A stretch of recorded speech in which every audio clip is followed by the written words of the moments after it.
À toutes et à tous, bonsoir et merci de nous rejoindre pour cette édition de ce 19 janvier 2026.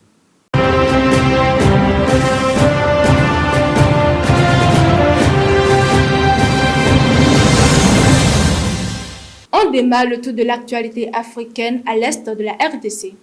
Dans l'est de la République démocratique du Congo, la situation reste tendue à Uvira, 48 heures après le départ officiel des troupes de l'AFC M23. Le groupe armé qui contrôlait la ville depuis début décembre a annoncé son retrait sous la pression des États-Unis. Mais sur le terrain, l'insécurité persiste. Des combattants Wazalendo, milices locales pro-Kinshasa, ont commencé à regagner la ville depuis le 18 janvier. Ils sont aujourd'hui plus nombreux que les soldats réguliers des FARDC. Les forces armées congolaises sont bien présentes, mais leurs effectifs restent limités et leurs commandants ne sont encore visibles sur le terrain. Sur le plan administratif, les autorités civiles n'ont pas repris leurs fonctions. La plupart se trouvent toujours à Bujumbura, au Burundi, tandis que le chef-lieu provincial a été transféré à Baraka, à 90 km du sud. Des scènes de pillage ont de nouveau été signalées ce matin à Uvira. Elles sont moins intenses que les jours précédents, mais plusieurs bâtiments ont été touchés, notamment des hôtels, des boutiques et des dépôts du port. Des coups de feu ont également été entendus dans la nuit de ce lundi matin, avant un retour progressif au calme. La ville reprend lentement, les marchés rouverts et la circulation reprend peu à peu. En revanche, la frontière avec le Burundi reste fermée.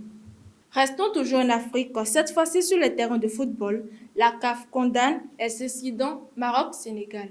La Confédération africaine de football a fermement condamné les incidents survenus lors de la finale de la CAN 2025 entre le Maroc et le Sénégal, disputée dimanche 18 janvier à Rabat. Le Sénégal s'est imposé 1-0 après prolongation, mais la rencontre a basculé dans le chaos après un pénalty sifflé en faveur du Maroc en fin du match, juste après un but refusé aux Sénégalais.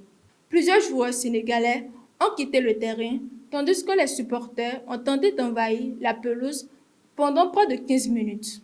Dans un communiqué, la CAF a dénoncé le comportement inacceptable de certains joueurs et officiels et a annoncé l'ouverture d'une enquête disciplinaire. Le président de la FIFA, Gianni Infantino, a lui aussi condamné des scènes inacceptables et a appelé à des sanctions. De son côté, le sélectionneur marocain Walid Ouedraoui a évoqué un scénario cruel pour ses joueurs, regrettant l'attitude de son homologue sénégalais. Les médias marocains parlent déjà d'anti-jeu lunaire.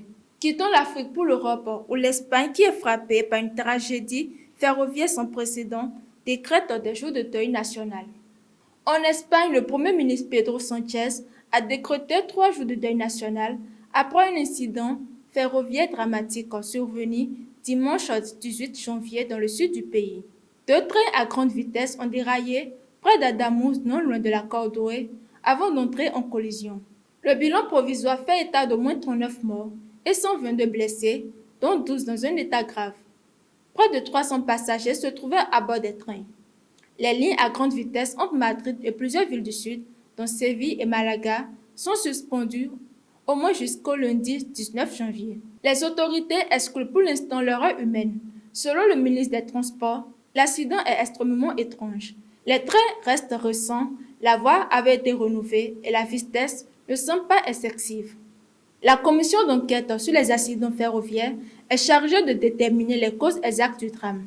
La garde civile, elle, se concentre sur l'identification des victimes.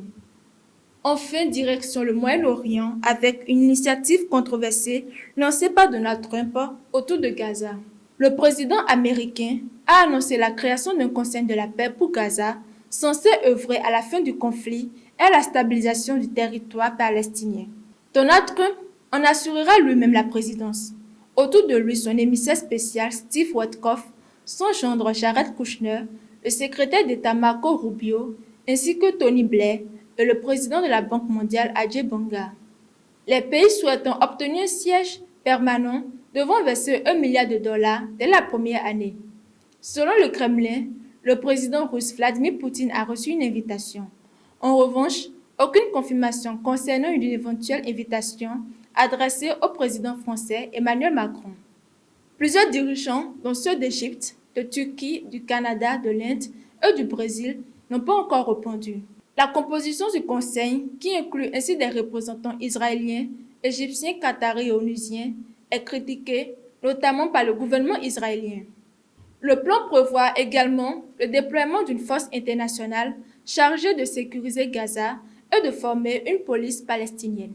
Ainsi se referme cette édition de ce soir. Merci de nous avoir suivis et très bonne soirée à tous.